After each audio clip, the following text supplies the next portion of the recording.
tous et bienvenue dans ce Japanese Side sauvage. Ouh là là, ça commence bien. Je vais vous parler aujourd'hui de mangas dont les personnages sont uniquement des animaux.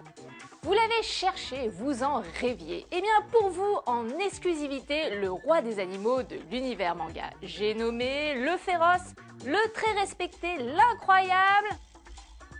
Hamutaro. Bon, j'y reviendrai plus tard. Animo se dit en japonais Doubutsu et s'écrit avec deux kanji. Le premier kanji do veut dire se mouvoir, donc bouger, et le deuxième butsu veut dire chose. Un animal en japonais est donc une chose qui bouge. Il est vrai que dans les mangas où les protagonistes sont des animaux, les personnages ne sont pas tout à fait des animaux de la jungle.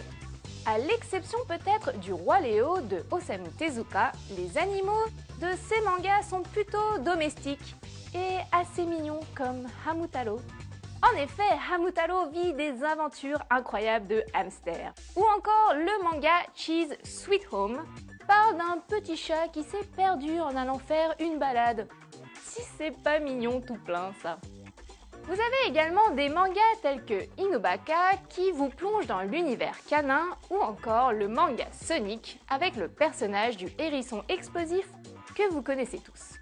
Voilà, c'est tout pour aujourd'hui. N'oubliez pas de sortir le chien, de changer la litière du chat et si vous n'avez rien de cela, prenez juste un manga sur les animaux. Jane!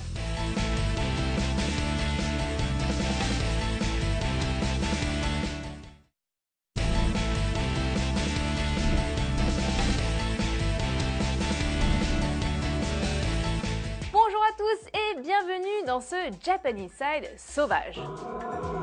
Ouh là là, ça commence bien. Je vais vous parler aujourd'hui de mangas dont les personnages sont uniquement des animaux. Vous l'avez cherché, vous en rêviez. Et bien pour vous, en exclusivité, le roi des animaux de l'univers manga. J'ai nommé le féroce, le très respecté, l'incroyable... Hamutaro. Bon, j'y reviendrai plus tard.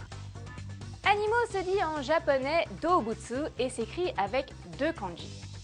Le premier kanji do veut dire se mouvoir, donc bouger, et le deuxième butsu veut dire chose. Un animal en japonais est donc une chose qui bouge.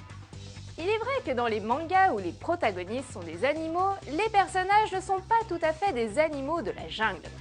À l'exception peut-être du roi Léo de Osamu Tezuka, les animaux de ces mangas sont plutôt domestiques et assez mignons comme Hamutaro. En effet, Hamutaro vit des aventures incroyables de hamster. Ou encore le manga Cheese Sweet Home parle d'un petit chat qui s'est perdu en allant faire une balade.